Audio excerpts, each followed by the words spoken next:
മുൻകാല തിരഞ്ഞെടുപ്പുകളിൽ നിന്നൊക്കെ വ്യത്യസ്തമായി ഈ തവണത്തെ തിരഞ്ഞെടുപ്പിനുള്ള ഒരു പ്രത്യേകത എന്ന് പറയുന്നത് കേരളത്തിലെ 3 മുന്നണികൾക്കും ജീവൻ മരണ പോരാട്ടമാണ്. അല്ലെ, ജീവൻ മരണ പോരാട്ടം എന്ന് തന്നെ പറയാം. കഴിഞ്ഞ തിരഞ്ഞെടുപ്പിലും അതിനു മുമ്പത്തെ തിരഞ്ഞെടുപ്പിലും ഒക്കെ നമ്മുടെ മുന്നിൽ ഉണ്ടായിരുന്ന ഏറ്റവും പ്രധാനപ്പെട്ട ചോദ്യം എന്ന് പറയുന്നത് LDF ഭരിക്കണോ UDF ഭരിക്കണോ എന്നുള്ളതായിരുന്നു. പക്ഷെ കഴിഞ്ഞ ഒരു ഏതാനും വർഷങ്ങൾ പിന്നോട്ട് നോക്കിയാൽ കേരളത്തിൽ BJP ഉണ്ടാക്കിക്കൊണ്ടിരിക്കുന്ന അഭൂതപൂർവമായ വളർച്ച, കഴിഞ്ഞ ലോക്സഭാ തിരഞ്ഞെടുപ്പിൽ 20% വോട്ട് വരെ BJP നേടുകയുണ്ടായി. ഇക്കഴിഞ്ഞ തദ്ദേശ തിരഞ്ഞെടുപ്പിൽ അവരുടെ വോട്ട് വിഹിതം എന്ന് പറയുന്നത് 14.74%, ഏതാണ്ട് 15%. ഈ നിയമസഭാ തെരഞ്ഞെടുപ്പിൽ BJP ലക്ഷ്യമിടുന്നത് ഒരു 20-25% വരെ വോട്ട് നേടാനാണ്. 25 വേണ്ട, 20% തന്നെ വോട്ട് നേടിക്കഴിഞ്ഞാൽ കേരളത്തിൽ ഏറ്റവും ചുരുങ്ങിയത് ഒരു 40 മണ്ഡലങ്ങളിൽ തന്നെയെങ്കിലും അതിശക്തമായ ത്രികോണ മത്സരമായിരിക്കും സംഭവിക്കാൻ വേണ്ടി പോകുന്നത്. ഇപ്പം തന്നെ കഴിഞ്ഞ പഞ്ചായത്ത് തിരഞ്ഞെടുപ്പിൽ 36 മണ്ഡലങ്ങളിൽ BJPക്ക് 30,000-ൽ കൂടുതൽ വോട്ടുള്ള 36 മണ്ഡലങ്ങളാണ്. അതിൽ തന്നെ 45,000-ന് മേൽ വോട്ടുള്ള 8 മണ്ഡലങ്ങൾ, 40,000-ന് മേൽ വോട്ടുള്ള 10 മണ്ഡലങ്ങൾ. ആ രീതിയിൽ BJPയുടെ ശക്തമായ സാന്നിധ്യം. ആ നിലക്ക് എന്താണ് ഈ നിയമസഭാ തിരഞ്ഞെടുപ്പിലെ സാധ്യത? തിരഞ്ഞെടുപ്പ് വിദഗ്ധന്മാര്, രാഷ്ട്രീയ നിരീക്ഷകര് പലതരത്തിലുള്ള അഭിപ്രായ പ്രകടനങ്ങളൊക്കെ നടത്തുന്നു. പക്ഷെ അവരുടെയൊക്കെ അഭിപ്രായങ്ങളിൽ അവരുടേതായ ഒരു രാഷ്ട്രീയ ബോധ്യമുണ്ട്. ആ ബോധ്യത്തിന്റെ അടിസ്ഥാനത്തിലാണ് അവർ പലപ്പോഴും ഈ നിരീക്ഷണങ്ങളൊക്കെ നടത്തുന്നത്. ഈ വീഡിയോയിൽ ഞാൻ പറയാൻ ഉദ്ദേശിക്കുന്നത് ഏറ്റവും പുതിയ ഇന്റലിജൻസ് റിപ്പോർട്ടാണ്. സാധാരണ മാസത്തിൽ ഒരിക്കലൊക്കെയാണ് മുഖ്യമന്ത്രിക്ക് മുമ്പിൽ ഇന്റലിജൻസ് റിപ്പോർട്ട് വരിക. ഇപ്പോ ഈ ഇലക്ഷൻ സമീപിച്ചുകൊണ്ടിരിക്കുന്ന ഈ പ്രത്യേക സാഹചര്യത്തിൽ ആഴ്ചക്ക് ഇന്റലിജൻസ് റിപ്പോർട്ട് മുഖ്യമന്ത്രിക്ക് കൈമാറുന്നുണ്ട്. ഏറ്റവും പുതിയ ഇന്റലിജൻസ് റിപ്പോർട്ടിൽ ഒരുപക്ഷെ CPM ഞെട്ടുന്ന റിപ്പോർട്ടാണ് ഇന്റലിജൻസ് കൈമാറിയത് എന്നാണ് നമുക്ക് ലഭ്യമാകുന്ന വിവരം. അതായത് VD സതീശൻ വയനാട്ടിലെ അവരുടെ ലക്ഷ്യ എന്ന് പറയുന്ന നേതൃ ക്യാമ്പിന് ശേഷം VD സതീശൻ പറയുന്നത് 100+ ആയിരുന്നല്ലോ, 100+, 100-ൽ കൂടുതൽ സീറ്റുകൾ നേടിക്കൊണ്ട് UDF അധികാരത്തിൽ വരുമെന്നാണ് UDF പ്രഖ്യാപിച്ചിരുന്നത്. അപ്പോഴാണ് നമ്മുടെ ഗോവിന്ദ മാഷ് ഉൾപ്പെടെയുള്ള, ഞാൻ ഗോവിന്ദ മാഷ് എന്ന് പറഞ്ഞു പോകുകയാണ് കേട്ടോ, സോറി, ഗോവിന്ദ മാഷ് അല്ല, ഗോവിന്ദൻ എന്ന് പറയുന്ന ഗോവിന്ദൻ എന്ന് പറയുന്ന CPM-ന്റെ കോമാളി നേതാവ് പറഞ്ഞു 100 കിട്ടില്ല, 100 കിട്ടാൻ പോകുന്നില്ല, ഒന്നും കിട്ടാൻ പോകുന്നില്ല, അല്ലെ, 100 ഇത് സ്വപ്നം കാണുകയാണോ? ആ രീതിയിലൊക്കെയാണ് ചോദിച്ചത്. മാത്രമല്ല CPM-ന്റെ അന്തംകമ്മികൾ മുഴുവൻ ചോദിച്ചു, അതൊന്നും കിട്ടില്ല. കാരണം ഇവരിപ്പോഴും CPM അല്ലെങ്കിൽ LDF എന്ന് ഞാൻ മൊത്തത്തിൽ പറയുന്നില്ല, അതില് CPI ഒക്കെ പെട്ടുപോകുമെന്നുള്ളത് കൊണ്ട് CPM-ന് ഇപ്പോഴും അവർ തിരിച്ചറിഞ്ഞിട്ടില്ല അവരുടെ കാലിനടിയിൽ നിന്ന് ചോർന്നുകൊണ്ടിരിക്കുന്ന മണ്ണ്. ഓരോ ദിവസവും അവരുടെ കാലിനടിയിൽ നിന്ന് മണ്ണ് ഇങ്ങനെ ചോർന്നുകൊണ്ടിരിക്കുകയാണ്. നിങ്ങൾക്ക് അറിയാലോ, ഏറ്റവും പുതിയ AK ബാലൻ പറയുകയാണ്, കഴിഞ്ഞ ദിവസം പറഞ്ഞ ആ പ്രസ്താവന, അതാണ് ഇപ്പോഴും ഇന്നത്തെ പത്രങ്ങളിലൊക്കെ ഏറ്റവും കൂടുതൽ ചർച്ച ചെയ്യപ്പെട്ടുകൊണ്ടിരിക്കുന്ന കാര്യം എന്ന് പറയുന്നത് AK ബാലന്റെ ആ വിവാദ പ്രസ്താവനയാണ്. അതായത് അടുത്ത തവണ UDF അധികാരത്തിൽ വരികയാണെങ്കിൽ എന്ന് പറയാൻ തുടങ്ങിയിട്ടോ, എന്ന് പറഞ്ഞാൽ UDF ആണ് അധികാരത്തിൽ വരാൻ പോകുന്നത് എന്ന് AK ബാലനെ പോലുള്ള ആൾക്കാരൊക്കെ കരുതുന്നുണ്ട്. അപ്പൊ അവര് പറയാണ്, UDF ആണ് അധികാരത്തിൽ വരുന്നതെങ്കിൽ പോലീസിനെ നിയന്ത്രിക്കാൻ ആഭ്യന്തര വകുപ്പ് കൈയാളുന്നത് ജമാഅത്തെ ഇസ്ലാമിയായിരിക്കും ആഭ്യന്തര വകുപ്പ് കൈയാളുന്നത്. മാത്രവുമല്ല, മാറാട് കലാപങ്ങൾ വീണ്ടും ആവർത്തിക്കും. ഒരുപക്ഷെ കേരളത്തിൽ സമീപകാലത്തുണ്ടായ ഏറ്റവും വലിയ വർഗീയ വിഷം വമിപ്പിക്കുന്ന ഒരു പ്രസ്താവനയാണ് AK ബാലൻ നടത്തിയത്. ഇതോട് സംഭവിക്കാൻ പോകുന്നത് എന്താന്ന് വെച്ചാൽ, ഒരുപക്ഷെ പാർട്ടി സെക്രട്ടറി തള്ളി പറഞ്ഞിട്ടില്ല, ഗോവിന്ദൻ ഇതുവരെ തള്ളി പറഞ്ഞിട്ടില്ല AK ബാലനെ. അതേസമയത്ത് LDF കൺവീനർ TP രാമകൃഷ്ണൻ പറഞ്ഞു, അത് എന്താ പറയാ, AK ബാലന്റെ പ്രസ്താവനകളോട് അദ്ദേഹം അത് അനുകൂലിച്ചില്ല, അദ്ദേഹം അതിനെ തള്ളിപ്പറയുകയൊക്കെ ചെയ്തു. LDF കൺവീനർ അങ്ങനെ ചെയ്തു.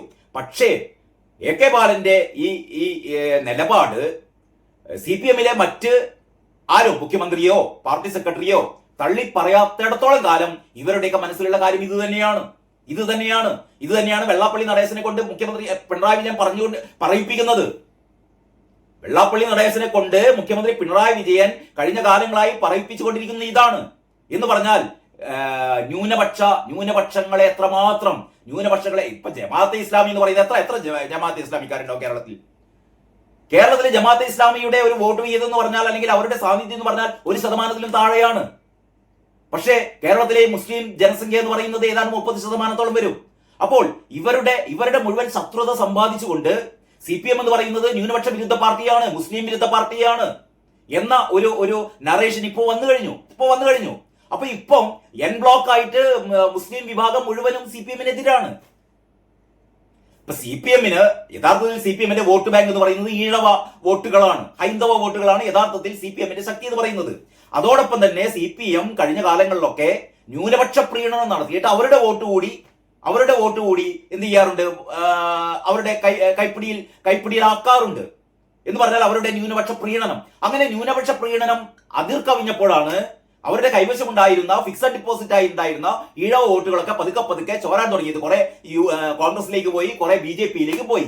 അവസാനമാണ് അവര് തിരിച്ചറിഞ്ഞത് എങ്ങനെയാണ് ഈ ഭൂരിപക്ഷ സമുദായത്തിന്റെ വോട്ടുകൾ നഷ്ടപ്പെടാതിരിക്കാൻ വേണ്ടിയിട്ട് എന്ത് ചെയ്യണമെന്ന് അവര് തലപൊങ്ങിട്ട് ആലോചിച്ചു. അപ്പോഴാണ് വികടബുദ്ധിയിൽ എന്താ പറയാ, വിനാശകാല വിപരീത ബുദ്ധി എന്ന് പറഞ്ഞ പോലെ വിപരീത ബുദ്ധി മാത്രമേ തെളിയുള്ളൂ. അങ്ങനെയാണ് ഈ ശബരിമല ഒരു സംഗമമൊക്കെ, പമ്പയിൽ മഹാസംഗമം നടത്താൻ വേണ്ടി പ്ലാൻ ഇട്ടു. അവസാനം നമുക്കറിയാലോ, അത് മൂടോടെ പൊളിഞ്ഞുപോയി, ആകെ പൊളിഞ്ഞ് പാളീസായി പോയി. ശബരിമല അയ്യപ്പന്റെ കോപം, ശബരിമല അയ്യപ്പനെ കാലങ്ങളായി ഇവർ അപഹസിക്കുകയാണ് CPM നേതാക്കന്മാര്. കേരളവർമ്മ കോളേജിലെ ആ വലിയ പോസ്റ്റർ ഉണ്ടല്ലോ, അല്ലെങ്കിൽ അവരുടെ വലിയ ഒരു ബോർഡ് വെച്ചത്, അതായത് ആർത്തവ രക്തം കിനിഞ്ഞിറങ്ങുന്ന ഒരു യുവതികളുടെ കാലുകൾക്കിടയിലൂടെ അയ്യപ്പ വിഗ്രഹം താഴ്ന്നു വരുന്നു തലകുത്തനെ എന്ന് പറഞ്ഞാൽ അയ്യപ്പനെ ഏതൊക്കെ രീതിയിൽ അപഹസിക്കാൻ പറ്റുമോ? പൂമരം പറഞ്ഞത് നമ്മളുടെ എല്ലാവരുടെയും മനസ്സിലുണ്ട് അല്ലെ. മാളികപ്പുറത്തമ്മ കരഞ്ഞപ്പോഴാണ് കേരളത്തിൽ പ്രളയമുണ്ടായത് എന്നും അയ്യപ്പനും മാളികപ്പുറത്തമ്മയും തമ്മിലുള്ള കല്യാണം കഴിഞ്ഞു എന്നും ഒരുപക്ഷെ കേരളത്തിലെ ഏറ്റവും വലിയൊരു വർഗീയ കലാപത്തിന് തന്നെ ഇടയാക്കിയേക്കാവുന്ന തരത്തിലുള്ള ഹൈന്ദവ വിരുദ്ധ പ്രസ്താവനകളായിരുന്നു ഈ CPM-ന്റെ നേതാക്കന്മാർ മുഴുവൻ നടത്തിക്കൊണ്ടിരുന്നത്. മുഖ്യമന്ത്രി പിണറായി വിജയനും ഒട്ടും മോശമല്ല. പിണറായി വിജയനും പറഞ്ഞു, അവിടെ നിൽക്കുന്നതാണോ നിങ്ങളുടെ കൃഷ്ണൻ എന്ന് ചോദിച്ചു. ശ്രീകോവിൽ നേരെ വിരൽ ചൂണ്ടിയിട്ട്, ഓ അവിടെയാണോ നിങ്ങളെ കൃഷ്ണൻ, ഓ അവിടെയാണോ നിങ്ങളെ അയ്യപ്പൻ. ശബരിമല തന്ത്രിമാരെ കുറിച്ച് കേട്ടാലറിക്കുന്ന അസഭ്യ വാക്കുകൾ പറഞ്ഞു. അങ്ങനെ ഹൈന്ദവ സമൂഹത്തെ ആകെ എന്താ പറയാ, അവരിൽ നിന്ന് അകറ്റിക്കൊണ്ട് കൂടുതൽ ഹൈന്ദവ വോട്ടുകൾ ചോരാനിടയായപ്പോഴാണ് തങ്ങൾ എന്താ പറയാ ഭയങ്കര വിശ്വാസികളുടെ പക്ഷത്താണ്, ഹൈന്ദവരുടെ പക്ഷത്താണ് എന്നൊക്കെ തെളിയിക്കാൻ വേണ്ടിയിട്ടായിരുന്നു ഇവർ ഈ അയ്യപ്പ സംഗമം നടത്തിയ. അവസാനം അതും പോയി. ഞാൻ പറഞ്ഞുകൊണ്ട് വരുന്നത് ഏറ്റവും പുതിയ ഇന്റലിജൻസ് റിപ്പോർട്ടാണ്. കേട്ടാൽ ഞെട്ടരുത്. കോൺഗ്രസുകാർ വരെ ഞെട്ടിപ്പോകുന്ന റിപ്പോർട്ടാണ്. UDF-കാർ വരെ, അതായത് 120 വരെ സീറ്റ് UDF-ന് ലഭിച്ചേക്കാം ഇപ്പോഴത്തെ അവസ്ഥയിൽ. എന്ന് പറഞ്ഞാൽ ഇക്കഴിഞ്ഞ ആഴ്ചയിലെ ഏറ്റവും പുതിയ സംഭവ വികാസങ്ങൾ കണക്കിലെടുത്തുകൊണ്ട് അവർ പറയുന്നു, ഇപ്പോഴത്തെ ഒരു അവസ്ഥ എന്ന് പറയുന്നത് കോൺഗ്രസ് പറയുന്ന പോലെ 100+ അല്ല, 110+, 110 മുതൽ 120 വരെ, 110 മുതൽ 120 വരെ സീറ്റുകൾ UDF-ന് ലഭിച്ചേക്കാം എന്നാണ് പറയുന്നത്. മാത്രമല്ല BJPക്ക് 5 സീറ്റ് ഉറപ്പാണെന്നും പറയുന്നു. BJPക്ക് 5 സീറ്റ് ഉറപ്പാണ്. 5 മുതൽ 10 വരെ സീറ്റ് BJPക്കും കിട്ടിയേക്കാം. അപ്പോൾ പിന്നെ LDF-ന് എത്ര സീറ്റ്? 10 സീറ്റോ? 120 സീറ്റ് UDF-ന് കിട്ടുകയും 10 സീറ്റ് BJPക്ക് പോവുകയും ചെയ്താൽ പിന്നെ ഒരു 10 സീറ്റ് LDF-ന് എന്നാണോ പറയുന്നത്? ഞെട്ടണ്ട. 10 സീറ്റ് കിട്ടിയ ലാഭം. എവിടെ? ഏത് മണ്ഡലത്തിലാണ് CPM-ന്റെ അല്ലെങ്കിൽ LDF-ന്റെ ഒരു സുരക്ഷിത മണ്ഡലം എന്ന് പറയുന്നത്? അവരുടെ കോട്ടകളായ കൊല്ലം, പാലക്കാട്, കണ്ണൂര്, എല്ലായിടത്തും UDF-ന്റെ വൻ തരംഗമാണ് എന്നുള്ളതാണ് ഈ റിപ്പോർട്ടിൽ പറയുന്നത് കേട്ടോ. മാത്രവുമല്ല, ഓരോ ദിവസം സാധാരണ രീതിയിൽ തെരഞ്ഞെടുപ്പിനോട് അടുക്കുമ്പോൾ തന്നെയെങ്കിലും കാര്യങ്ങളൊക്കെ ഒന്ന് ശ്രദ്ധിക്കുക എന്ന് പറയുന്ന ഒരു പരിപാടി ഉണ്ടല്ലോ. പക്ഷേ LDF എന്താ ചെയ്തുകൊണ്ടിരിക്കുന്നത്? ഇപ്പൊ ഇന്നത്തെ പത്രം എന്ന് പറയണ്ട, ഓരോ ദിവസത്തെയും പത്രം നിങ്ങൾ നോക്കിക്കോ. അതില് LDF-നെതിരായ, പിണറായി വിജയൻ സർക്കാരിനെതിരായ കാര്യങ്ങളേ ഉള്ളൂ. ഇതിനൊക്കെ പിടിച്ചു നിൽക്കാൻ വേണ്ടിയിട്ടാണ് ഇവർ സതീശനെതിരെ പുനർജനി ആരോപണം അല്ലെ 8 നിലയിൽ പൊട്ടിയില്ലേ? ആര് വിശ്വസിക്കാൻ? ചീറ്റിപ്പോയി. എന്ന് പറഞ്ഞാൽ UDF-ലെ കരുത്തരായ നേതാക്കന്മാർക്കെതിരെ ആരോപണം ഉന്നയിക്കുക. ക്ലിക്കായി പോയത് രാഹുൽ മാങ്കൂട്ടത്തിന്റെ ഒരു കാര്യമാണ്. അത് കോൺഗ്രസ്സുകാരുടെ കയ്യിലിരിപ്പ്. കോൺഗ്രസ്സുകാർ അന്നേ പറഞ്ഞാൽ മതിയായിരുന്നു രാഹുൽ മാങ്കൂട്ടത്തിനെ ഞങ്ങൾ ഒരു ചുക്കും ചെയ്യില്ല, രാഹുൽ മാങ്കൂട്ടത്തിനെതിരെ കേസ് വരട്ടെ, കോടതി പറയട്ടെ. നിങ്ങളുടെ കൂട്ടത്തിലുള്ള മുകേഷ് ഉണ്ടല്ലോ, ആ മുകേഷ് MLA ആയി ഇരിക്കുന്നുണ്ടല്ലോ. അതേപോലെ രാഹുൽ മാങ്കൂട്ട MLA, രാഹുൽ മാങ്കൂട്ടത്തിനെതിരെ വലിയ പരാതി വരട്ടെ, കോടതിയിലെത്തട്ടെ, കോടതിയിൽ നിന്നൊരു വിധി വരട്ടെ, എന്നിട്ട് ഞങ്ങൾ തീരുമാനിക്കാം എന്നൊക്കെ കോൺഗ്രസ്സുകാർക്ക് പറയാമായിരുന്നു. അതിനു പകരം രാഹുൽ മാങ്കൂട്ടത്തിനെ ഒരു വ്യാജ പരാതിയുടെ പേരിൽ ആ പരാതിയുടെ പോക്കിപ്പം നമുക്ക് മനസ്സിലായല്ലോ. 4 പ്രാവശ്യം പരാതിക്കാരി പ്രസവിക്കേണ്ട കാലം കഴിഞ്ഞു. ഇപ്പം ചാനലുകൾക്കൊന്നും അതിൽ ശ്രദ്ധയില്ല. രാഹുൽ മാങ്കൂട്ടത്തിനെ അറസ്റ്റ് വീണ്ടും ഹൈക്കോടതി നീട്ടിയിരിക്കുകയാണ്. മാത്രമല്ല ഈ പരാതിക്കാരിയുടെ ഭർത്താവ് രംഗത്തെത്തി. കഴിഞ്ഞ ദിവസം ഭർത്താവ് പറയാണ്, എന്താ പറയാ, എന്റെ കുടുംബജീവിതം തകർത്തു രാഹുൽ. ഈ പരാതിക്കാരിയുടെ ഭർത്താവിന് പരാതിക്കാരി രാഹുലിനോട് പറയാണ്, ഇതൊക്കെ പബ്ലിക് ഡൊമൈനിലുള്ളതാണ് അല്ലെ, നമ്മളെല്ലാവരും കേട്ടതാണ്, നമുക്ക് ലൈംഗികരമായി ബന്ധപ്പെടാം, ഞാൻ പിൽസ് കഴിച്ചോട്ടെ. പിൽസ് കഴിച്ചിട്ട് ബലാത്സംഗമല്ല, താൻ പിൽസ് കഴിച്ചിട്ട് രാഹുൽ മാങ്കൂട്ടവുമായി ലൈംഗിക ബന്ധം നടത്താമെന്ന് യുവതി പറയുമ്പോ ആ യുവതിയുടെ ഭർത്താവ് പറയാണ്, എന്റെ ജീവിതം കുളം തോണ്ടി രാഹുൽ മാങ്കൂട്ടം, കേസെടുക്കണം രാഹുൽ മാങ്കൂട്ടത്തിനെതിരെ. ഇതുവരെ പറഞ്ഞത് ഈ പരാതിക്കാരിക്ക് ഭർത്താവില്ല, കല്യാണം കഴിച്ചിട്ടുണ്ട് എന്നുള്ള കാര്യമേ അറിയില്ലായിരുന്നു. അപ്പോഴാണ് ഒരു പക്ഷിക്കുഞ്ഞ് കരയുന്നത് പോലെ ആ കുഞ്ഞ് കരയുന്നത് കേട്ട് ഞാൻ ഞെട്ടിപ്പോയി എന്നൊക്കെ അരുൺ മറ്റേ റിപ്പോർട്ടർ ടിവിയിൽ വന്ന് പറഞ്ഞതൊക്കെ നമ്മൾ കേട്ടു. അവസാനമാണ് സുപ്രീം കോടതിയിലെ ദീപ ജോസഫും പിന്നെ എന്താ പറയാ രാഹുൽ ഈശ്വറും ഒക്കെയാണ് വെളിപ്പെടുത്തിയത് ഈ പരാതിക്കാരി എന്ന് പറയുന്നത് വിവാഹിതയാണ്. അപ്പോഴാണ് ഫെമിനിസ്റ്റുകൾ ചോദിച്ചത്, എന്റെ വിവാഹിതയെ പീഡിപ്പിച്ചുകൂടെ? ശരി, വിവാഹിതയെ പീഡിപ്പിക്കാൻ പാടില്ല, പക്ഷെ ഇത് പീഡിപ്പിച്ചതല്ല. സ്വന്തം ഇഷ്ടത്തോടെ അവര് രാഹുൽ മാങ്കൂട്ടവുമായി ഒരു റിലേഷൻഷിപ്പിൽ എത്തിയതാണ്. അവസാനം സംഭവിച്ചത് എന്താ? ഈ യുവതി പറയാണ്, ഞങ്ങളുടെ കല്യാണം 4 ദിവസമേ, ഇതൊക്കെ നമ്മൾ കേട്ടതാണ്, 4 ദിവസമേ ഞങ്ങളുടെ കല്യാണം ഉണ്ടായിട്ടുള്ളൂ, ഞാൻ കല്യാണം ഒഴിഞ്ഞു. കല്യാണം ഒഴിയേ, അങ്ങനെ ഒരു സംഭവം കേരളത്തിലുണ്ടോ? ഒന്നുകിൽ നമ്മൾ ഡിവോഴ്സ് വാങ്ങി പോരുക ചെയ്യുക. ഡിവോഴ്സ് എന്ന് പറഞ്ഞാൽ ഒരു ദിവസം അപേക്ഷിച്ച് കഴിഞ്ഞാൽ പിറ്റേ ദിവസം ഡിവോഴ്സ് കിട്ടില്ല, അതിനുള്ള കാലതാമസമൊക്കെ ഉണ്ടാവും. ഇപ്പൊ ഈ ഭർത്താവ് രംഗത്ത് വന്നതോടെ നമ്മൾ മനസ്സിലാക്കുന്നത് എന്താണ്? ആ സ്ത്രീ ഇപ്പോഴും വിവാഹിതയാണ്. ഞാൻ ഒരു മാസം കഴിഞ്ഞിട്ട് വിവാഹം ഒഴിഞ്ഞു എന്നുള്ളതും 4 ദിവസമേ ഞങ്ങൾ ഒരുമിച്ച് കഴിഞ്ഞിട്ടുള്ളൂ എന്ന് പറയുന്നതും ഒക്കെ തെറ്റാണ്. കാരണം ഭർത്താവ് എന്ന് പറയാണ്, എന്റെ ഭാര്യയെ ഗർഭിണിയാക്കി രാഹുൽ. അടി കിട്ടണ്ടേ കേസിൽ ഇതൊക്കെ? ഇയാൾ വേറെ ഈ മനുഷ്യൻ ഇത്രയും എവിടെയായിരുന്നു? കേരളം മുഴുവൻ ചർച്ച ചെയ്തു, ഈ മനുഷ്യനെ കുറിച്ചും ചർച്ച ചെയ്തു. ഇയാളാണ് അതിജീവിതൻ, ഇയാളാണ് ഇര. അന്നൊന്നും ഇയാൾ പുറത്തു വന്നില്ല, അന്നൊന്നും ഇയാളെ അറിയില്ലായിരുന്നു അത്രേ. ഇപ്പോഴാണ്, അതായത് ഈ വീണ്ടും ഒരു തിരഞ്ഞെടുപ്പ് വരുന്നു, അപ്പോഴത്തേക്കാണ് ഇയാൾ വരുന്നത്. എന്റെ കുടുംബജീവിതം തകർക്കുന്നു എന്ന് പറഞ്ഞാൽ കയ്യിൽ കിട്ടാവുന്ന എല്ലാ അസ്ത്രങ്ങളും ഉപയോഗിക്കുകയാണ്. എല്ലാ നാറിയ കളികളും കളിക്കുകയാണ് CPM കേട്ടോ. നാറിയ കളികൾ കളിക്കുകയാണ് CPM. അപ്പം ഞാൻ പറഞ്ഞുകൊണ്ട് വരുന്നത് രാഹുൽ മാങ്കൂട്ടത്തിനെ കരിവാരിത്തേക്കാനുള്ള ശ്രമം നടത്തി. പക്ഷേ രാഹുൽ മാങ്കൂട്ടൻ ശക്തിയാർജിച്ചു വരുന്നു. മിക്കവാറും അടുത്ത തെരഞ്ഞെടുപ്പിൽ രാഹുൽ മാങ്കൂട്ടൻ സ്ഥാനാർത്ഥിയാവും, പാലക്കാട് തന്നെ സ്ഥാനാർത്ഥിയാവും. അങ്ങനെയൊക്കെയാണ് കേൾക്കുന്നത്. അപ്പോൾ ഞാൻ അതിലേക്കൊന്നല്ല കടക്കുന്നത്. ഞാൻ പറഞ്ഞുകൊണ്ട് വരുന്നത് CPM-നെ സംബന്ധിച്ചിടത്തോളം വട്ടപൂജ്യത്തിലേക്കാണ് CPM പോയിക്കൊണ്ടിരിക്കുന്നത്. CPM-നോടുള്ള വിരോധം കൊണ്ട് പറയല്ല, CPM-നോട് ഒരു വിരോധവും എനിക്കില്ല, CPM-നോട് സ്നേഹം മാത്രമേ ഉള്ളൂ. ഇപ്പതാ ഏറ്റവും എന്താ പറയാ, നമ്മളെ അതിശയിപ്പിക്കുന്ന കാര്യേ, CPM-ന് വേണ്ടി കരഞ്ഞു മെഴുകിയ, CPM-ന് വേണ്ടിയിട്ട് ഉള്ള ന്യായീകരണ ക്യാപ്സ്യൂൾ മുഴുവൻ വിഴുങ്ങി വിതരണം ചെയ്ത ഹസ്കറിനെ പോലുള്ള ഇടതുപക്ഷ എന്താ പറയാ ഇടത് സഹയാത്രികർ ഇപ്പോഴാ തുറന്നു പറയുന്നു, പിണറായി വിജയൻ ചെയ്യുന്ന കാര്യങ്ങൾ തെറ്റാണ്, അല്ലെങ്കിൽ CPM-ന്റെ ഇപ്പോഴത്തെ നിലപാടുകൾ തെറ്റാണ്, CPM ഇങ്ങനെയല്ല പെരുമാറേണ്ടത് എന്ന് ഹസ്കറിനെ പോലെയുള്ള ഇടതുപക്ഷ സ്വതന്ത്ര നിരീക്ഷകര് പറയുകയാണ്. അപ്പൊ ആ രീതിയിലേക്ക് ആളുകൾ മാറുന്നു. അപ്പൊ ഈ കഴിഞ്ഞ ഏഷ്യാനെറ്റിന്റെ ചർച്ചയില് PG സുരേഷ് കുമാർ പറഞ്ഞു, അസ്കറിന് അങ്ങനെയൊക്കെ പറയാം, കാരണം അസ്കർ ഒരു നല്ല അഭിഭാഷകനാണ്, അസ്കറിന് പ്രത്യേകിച്ച് CPM-ന്റെ സഹായം ഇല്ലാതെ തന്നെ ജീവിതം മുന്നോട്ട് കൊണ്ടുപോകാം. പക്ഷെ അങ്ങനെയൊന്നും അല്ലാത്ത ഒരുപാട് ആൾക്കാര് CPM-നോടുള്ള മുറുമുറുപ്പ്, CPM-ന്റെ നിലപാടുകളോടുള്ള വിദ്വേഷം, അതിന്റെ എതിർപ്പ്, ഇതൊക്കെ മനസ്സിൽ വെച്ചുകൊണ്ട് പുറത്തു പറയാൻ പറ്റില്ലല്ലോ. പുറത്തു പറഞ്ഞാൽ എന്താ സംഭവിക്കുക? ഇന്നോവ വിടും, 51 വെട്ടും, തീർക്കും, അതല്ലേ പെണ്ണു കേസ് ഉണ്ടാക്കും. അപ്പൊ ഇമാതിരി കാര്യങ്ങളിൽ ഭയന്നിട്ട് ആരും മിണ്ടുന്നില്ല. പിണറായി വിജയന്റെ തോന്നിവാസം പിണറായി വിജയന്റെ തോന്നിവാസം അതല്ലേ പാർട്ടിയിൽ നടക്കുന്നത്.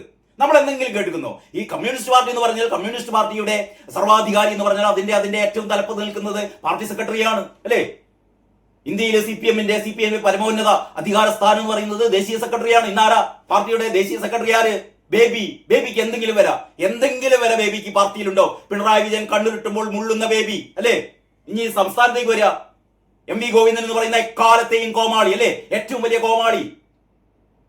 നമ്മളൊക്കെ ആദരിക്കുന്ന ഒരുപാട് സി പി എമ്മിന്റെ സംസ്ഥാന സെക്രട്ടറിമാരുണ്ടായിരുന്ന നാടാണിത് അല്ലേ. ഏതൊരു ചർച്ചയില് കെ സി ഉമേഷ് ബാബു ഒക്കെ പറയുന്നത് ഇപ്പോൾ എന്റെ മനസ്സിലുണ്ട് കേട്ടോ. പഴയ കാലത്തെ സി പി എമ്മിന്റെ സംസ്ഥാന സെക്രട്ടറിമാർ ഇങ്ങനെ നടന്നു പോകുമ്പോൾ എതിർ രാഷ്ട്രീയ പാർട്ടിയിലുള്ള ആൾക്കാർ കൂടി ബഹുമാനപൂർവ്വം എഴുന്നേറ്റ് നിന്നിരുന്നു അത്രേ. അവരോടുള്ള ആദരം കൊണ്ട് അത്തരം കമ്മ്യൂണിസ്റ്റ് സിദ്ധാന്തങ്ങളെ, കമ്മ്യൂണിസ്റ്റ് ആദർശങ്ങളെ നെഞ്ചേറ്റു വാങ്ങിയ അത്തരത്തിലുള്ള കമ്മ്യൂണിസ്റ്റ് ദേശീയ അല്ലെങ്കിൽ സംസ്ഥാന സെക്രട്ടറിമാർ. അപ്പം ഗോവിന്ദനോ വളിച്ച തമാശ പറയുന്ന, ഇന്ന് പറഞ്ഞത് നാളെ മാറ്റി പറയുന്ന, ശരിക്ക് ഒന്നാം നമ്പർ സർക്കസിലെ കോമാളിയെ പോലെ മുരളീധരൻ കഴിഞ്ഞ ദിവസം പറഞ്ഞില്ലേ, ഗോവിന്ദന്റെ ഈ ഗോവിന്ദന്റെ തമാശകൾ ഇല്ലാതെ എനിക്ക് ഉറങ്ങാൻ പറ്റില്ല എന്ന രീതിയിലൊക്കെയാണ് മുരളീധരൻ പറഞ്ഞത്. അപ്പൊ ഞാൻ പറഞ്ഞുകൊണ്ട് വരുന്നത്, സംസ്ഥാനത്തെ എം വി ഗോവിന്ദൻ ഈ എം എ ബേബി മുള്ളുകയാണെങ്കിൽ 10 പ്രാവശ്യം മുള്ളുന്ന ആളാണ് ഈ ഗോവിന്ദൻ. പിണറായി കണ്ണുരുട്ടും വേണ്ട, നോക്കിയാൽ മതി, വെറുതെ നോക്കിയാൽ ഗോവിന്ദൻ മുള്ളും. അപ്പൊ എന്ന് പറഞ്ഞാൽ പണ്ടൊക്കെ പാർട്ടിയാണ് തീരുമാനിക്കുക അല്ലേ, പാർട്ടി തീരുമാനിക്കും, ആ തീരുമാനം അനുസരിച്ച് മുഖ്യമന്ത്രി പ്രവർത്തിക്കും. നമുക്കറിയാലോ വി എസ് അച്യുതാനന്ദൻ മുഖ്യമന്ത്രി ആയിരിക്കുന്ന കാലത്ത് അദ്ദേഹത്തെ ഏതൊക്കെ വിധത്തിലാണ് പിണറായി വിജയൻ എന്ന് പറയുന്ന പാർട്ടി സെക്രട്ടറി നിയന്ത്രിച്ചിരുന്നത് എന്ന് നമ്മുടെ മുമ്പിൽ ചരിത്രമുണ്ട്. യഥാർത്ഥത്തിൽ വി എസിന്റെ കൈയും കാലും കെട്ടിയിടുകയായിരുന്നു. വി എസിന്റെ പല കാര്യങ്ങളും വി എസിന് നിർവഹിക്കാൻ പറ്റുമായിരുന്നില്ല. കാരണം പാർട്ടി സെക്രട്ടറിയുടെ വിലക്കുകൾ, പാർട്ടി സെക്രട്ടറിയുടെ നിയന്ത്രണം, വി എസിന്റെ ഓഫീസിൽ പാർട്ടി സെക്രട്ടറിയാണ് കാര്യങ്ങൾ തീരുമാനിക്കുന്നതിനുള്ള അവസ്ഥയ്ക്ക് ഉണ്ടായിരുന്നു കേട്ടോ. ഇപ്പൊ എന്താ സ്ഥിതി? ഇപ്പൊ പിണറായി തീരുമാനിക്കും ഗോവിന്ദൻ അവിടെ നിൽക്കണോ വേണ്ടെന്ന് പിണറായി തീരുമാനിക്കും, എം എ ബേബി അവിടെ നിൽക്കണോ വേണ്ടെന്ന് പിണറായി തീരുമാനിക്കും. എന്ന് പറഞ്ഞാൽ പിണറായി എന്ന് പറയുന്ന ഒറ്റ ഏകാധിപതിയിലേക്ക് സി പി എം മാറുകയാണ്. അതുകൊണ്ടാണ് PM ശ്രീ പദ്ധതിയിൽ ഒപ്പിടുന്നത്. ഗവർണറെ ഈ എന്താ പറയാ മറ്റേ വി സിയെ ഇതുവരെ പറ്റില്ല എന്ന് പറയുന്ന സിസ തോമസിനെ നിയമിക്കുന്നു, ഗവർണറുമായിട്ട് ചങ്ങാത്തം പുനഃസ്ഥാപിക്കുന്നു. ബി ജെ പിയുടെ കേന്ദ്ര നേതാക്കളുമായിട്ട് സംസാരിക്കുന്നു, അവരുമായിട്ട് ചില ഡീലുകൾ ഉണ്ടാക്കുന്നു. അപ്പൊ ഇങ്ങനെ ഇതൊക്കെ എന്തിനു വേണ്ടിയിട്ടാണ്? തന്റെ സ്വന്തം കുടുംബത്തിന് വേണ്ടിയിട്ട്. പിണറായി വിജയൻ ഒരൊറ്റ ലക്ഷ്യം മാത്രമേ ഉള്ളൂ, നാട് നന്നാക്കണം, നാട്ടുകാരെ നന്നാക്കണം, ജനക്ഷേമം ഒന്നുമില്ല. ഒറ്റ കാര്യം മാത്രം, തന്റെ മകൾ, തന്റെ മരുമകൻ, തന്റെ ഭാര്യ, തന്റെ മകൻ, അതിന്റെ അങ്ങേപ്പുറത്തേക്കൊന്നുമില്ല. അവരെ എന്ത് ചെയ്യണം? അവരെ കോടിപതികളാക്കണം, കോടിയൊന്നല്ല ശതകോടീശ്വരിമാരാക്കണം. ഇത് മാത്രമല്ലേ ഉള്ളൂ പിണറായി വിജയന്റെ അജണ്ട എന്ന് പറയുന്നത്. വേറെ എന്ത് അജണ്ടയാണുള്ളത്? അതല്ല, നിങ്ങൾ ഒറ്റ കാര്യം കൂടി പറഞ്ഞിട്ട് ഞാൻ അവസാനിപ്പിക്കാം. അതായത് ഏതെങ്കിലും ഒരു മുഖ്യമന്ത്രി, അതായത് പിണറായി, ഈ മാസപ്പടി കേസാണ് ഞാൻ പറയുന്നത് കേട്ടോ. അതായത് പിണറായി വിജയൻ ഭരിക്കുന്ന ഒരു വകുപ്പ് എന്ന് പറഞ്ഞാൽ ഈ മലിനീകരണ നിയന്ത്രണ ബോർഡും അല്ലെങ്കിൽ ഇത്തരത്തിലുള്ള പരിസ്ഥിതി സംരക്ഷണം ഒക്കെ ഉള്ള വകുപ്പാണ്, അല്ലെങ്കിൽ IT ഒക്കെ കൈയാളുന്ന വകുപ്പാണ് മുഖ്യമന്ത്രിക്ക്. അതുകൂടിയുണ്ട് മുഖ്യമന്ത്രിയുടെ ചുമതലയിൽ. അങ്ങനെയുള്ള മുഖ്യമന്ത്രി ഭരിക്കുന്ന ആ വകുപ്പുകളുടെ ഒരു അല്ലെങ്കിൽ ആ സംസ്ഥാന സർക്കാരിന് കൂടി ഷെയറുള്ള ഈ കരിമണൽ കർത്തായുടെ ഈ കമ്പനിയിൽ മുഖ്യമന്ത്രിയുടെ മകൾ ആ കമ്പനിക്ക് വേണ്ടി പ്രവർത്തിക്കുക, ആ കമ്പനിയുടെ വർക്ക് ഏറ്റെടുക്കുക എന്ന് പറഞ്ഞാൽ ഏതെങ്കിലും ഒരു മുഖ്യമന്ത്രിയുടെ മകൾ ഇങ്ങനെ ചെയ്യുമോ? അല്ലെങ്കിൽ ഈ ലോകത്ത് ഈ ഒരു സ്ഥാപനം മാത്രമേ ഉള്ളൂ? എന്നിട്ട് അവിടെ പോയിട്ട് മാസപ്പടി വാങ്ങുക, അത് പിടിക്കപ്പെട്ട് കഴിഞ്ഞാൽ തെറ്റായി പോയി പറയണ്ടേ? ആ കമ്പനി രജിസ്റ്റർ ചെയ്ത AKG സെന്ററിന്റെ അഡ്രസ്സിൽ എന്ന് പറഞ്ഞാൽ തന്റെ അധികാരം ഉപയോഗിച്ച് തന്റെ മകളെ വളർത്തുക, തന്റെ മകനെ വളർത്തുക. ഇതിൽ പരം പിണറായിക്ക് ഒരു ലക്ഷ്യവുമില്ല. അപ്പോഴാണ് കേരളത്തിൽ CPM എന്ന് പറയുന്ന പാർട്ടി ഇങ്ങനെ തീർന്ന് വീണ ജോർജ് പറയുന്ന പോലെ ഞങ്ങളുടെ കപ്പൽ ആടിയുലയുകയില്ല സാർ, അതിനൊരു കപ്പിത്താൻ ഉണ്ട് സാർ, മണ്ണാങ്കട്ട കപ്പൽ ഇതാ മുങ്ങിത്താന്നുകൊണ്ടിരിക്കുന്നു. വീണ ജോർജ് വള്ളം കുടിക്കുകയാണ്. അത് ഞാൻ വേറെ വീഡിയോയിൽ പറയാം. കേരളത്തിലെ ആരോഗ്യരംഗം ഇത്രമേൽ കുത്തഴിഞ്ഞ ഏറ്റവും പുതിയ ഒരു ഗർഭിണിയായ പ്രസവത്തിന് ശേഷം ആ സ്ത്രീയുടെ വയറ്റിൽ തുണിക്കഷ്ണം അല്ലേ? വയറ്റിൽ കത്രിക വെച്ച ഹർഷീനയുടെ കഥ നമ്മൾ മറന്നിട്ടില്ല. 5 വർഷമാണ് ഹർഷീന എന്ന് പറയുന്ന യുവതി ഈ സർക്കാർ മെഡിക്കൽ കോളേജിൽ പ്രസവ ശസ്ത്രക്രിയ കഴിഞ്ഞിട്ട് കത്രിക ഈ സ്ത്രീയുടെ വയറ്റിൽ വെച്ച് തുന്നിക്കെട്ടി. ഗൈഡ് വയർ ഒരു സ്ത്രീയുടെ നെഞ്ചിൽ വെച്ച് തുന്നിക്കെട്ടുന്നു. വൃഷണം മുറിച്ചു മാറ്റപ്പെട്ട ഒരു യുവാവ് കാലിലെ വെരിക്കോസ് വെയിന് വേണ്ടിയിട്ട് ഇടത് കാലിൽ നിന്ന് വലത് കാലിലേക്ക് മാറ്റി, അല്ലെങ്കിൽ ഇടത് കാലിൽ ചെയ്യേണ്ട ശസ്ത്രക്രിയ വലത് കാലിൽ ചെയ്ത സംഭവം. ഒരു പെൺകുട്ടിയുടെ വിനോദിനി എന്ന് പറയുന്ന ഒരു പെൺകുട്ടിയുടെ വലത്തെ കൈ മുറിച്ചു മാറ്റിയ 9 വയസ്സുകാരി. കൂട്ടിരിപ്പ് പോയ സ്ത്രീ മറ്റേ ഒരു കെട്ടിടം വീണ് മരിക്കുക എന്ന് പറഞ്ഞാൽ കേരളത്തിലെ ആരോഗ്യരംഗം ഇത്രമേൽ കുത്തഴിഞ്ഞ സിസ്റ്റം, ഇതൊക്കെ സിസ്റ്റത്തിന്റെ ഫെയിലിയർ. ഇതൊക്കെ തുറന്നു പറയുന്ന ഹാരിസ് ചിറക്കൽ എന്ന് പറയുന്ന ഡോക്ടർക്കെതിരെ നടപടികൾ എടുക്കുക, ആർക്കും മിണ്ടാൻ പാടില്ല എന്ന് പറഞ്ഞാൽ വീണ ജോർജ് എന്ന് പറയുന്ന ഏറ്റവും കഴിവ് കെട്ട അല്ലെ കേരളത്തിന്റെ ആരോഗ്യരംഗത്ത് ഇന്ന് വരെ ഉണ്ടായ ആരോഗ്യവകുപ്പ് മന്ത്രിമാരിൽ വെച്ച് ഏറ്റവും ഏറ്റവും ഏറ്റവും കഴിവ് കെട്ട ഒരു മന്ത്രി വീണ ജോർജ്. ആ വീണ ജോർജിനെ വീണ്ടും മത്സരിപ്പിക്കാൻ പോവുകയാണ്. വീണ ജോർജിനെ എന്ന് പറഞ്ഞാൽ ഒരു കാലത്തും CPM രക്ഷപ്പെടരുത് എന്ന രീതിയിലുള്ള പ്രവർത്തനമാണ് നടന്നുകൊണ്ടിരിക്കുന്നത്. ഇത്രയും കാര്യങ്ങൾ ഞാൻ പറഞ്ഞത് നേരത്തെ ഞാൻ പറഞ്ഞല്ലോ, 120 സീറ്റ് UDF-ന് കിട്ടുകയും 10 സീറ്റ് BJP കിട്ടുകയും ചെയ്താൽ പിന്നെ LDF-ന് എത്ര സീറ്റ് കിട്ടും? 10 സീറ്റോ എന്ന് ചോദിക്കുമ്പോ 10 സീറ്റ് കിട്ടിയ ലാഭം, 10 സീറ്റ് കിട്ടിയ ലാഭം. ഇമാതിരി മുതലുകളല്ലേ? ആരെ പോലെ? അപ്പം ഗോവിന്ദനെ പോലെ, ഈ പറയുന്ന വീണ ജോർജിനെ പോലെ ഓരോന്ന് എണ്ണി പറയുകയാണെങ്കിൽ ഏതെങ്കിലും ഒരു മന്ത്രി എടുത്തു കാട്ടാൻ ഞങ്ങളുടെ ഇടതുപക്ഷ സർക്കാരിലെ ഒരു എന്താ പറയാ ഒരു മികച്ച മന്ത്രി എന്നൊക്കെ പറഞ്ഞ് എടുത്തു കാട്ടാൻ ആരാണുള്ളത്? ആരുമില്ല. ഒരു മന്ത്രി ഏതെങ്കിലും ഒരു വകുപ്പ്, ഒരു മിന്നുന്ന പ്രവർത്തനം കാഴ്ചവെച്ചൊരു വകുപ്പ് എടുത്തു നോക്കാനുണ്ടോ പിണറായി വിജയന്റെ ഈ മന്ത്രിസഭയിൽ? ഒന്നുമില്ല, ഒരു ചുക്കുമില്ല. അതുകൊണ്ട് ഞാൻ പറഞ്ഞത് 10 സീറ്റ് കിട്ടിയാൽ ലാഭം. ബാക്കി കാര്യങ്ങൾ നമുക്ക് അടുത്ത വീഡിയോയിൽ ചർച്ച ചെയ്യാം. എല്ലാവർക്കും നന്ദി, നമസ്കാരം.